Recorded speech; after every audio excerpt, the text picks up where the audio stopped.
I was attracted to the mission of solidarity and not charity specifically, because it's important to recognize that as long as we see ourselves as helpers and reaching down to pull other people up, we'll forget that our liberation is entwined.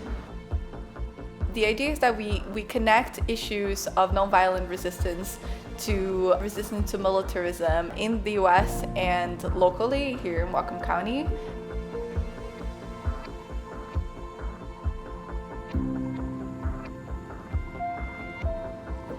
The Whatcom Peace and Justice Center has built their mission statement on promoting a space of nonviolence and lasting peace. And I think that a lot of nonprofits shy away from the harder topics and shy away from more controversial issues.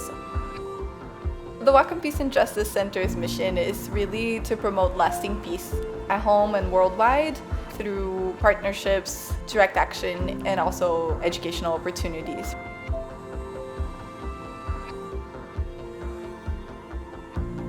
We're actually moving towards imagining a world without police and without prisons, which some would view as radical, but I don't actually think it's that radical.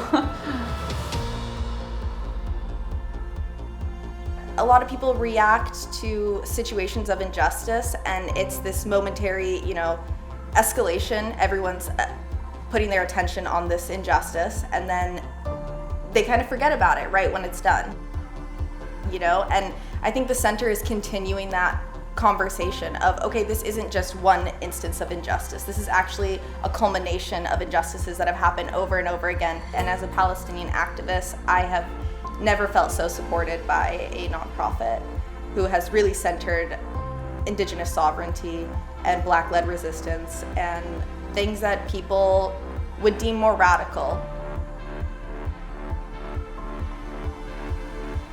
What would peace look like? What would a world without war and oppression look like?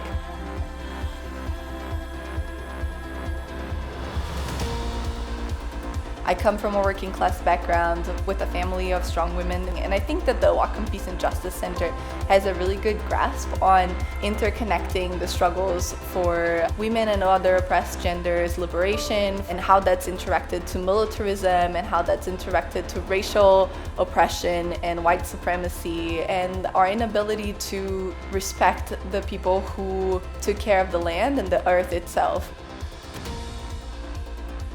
It's about social responsibility to me, and how can I be loving to the people that I meet, and if I say that I love them, how can I prove that and how can I show them? Having an understanding of settler colonialism, white supremacy, and gender dynamics, and how that's all interconnected to militarism, and having an organization that does that work is something really special that we have in town and we have here.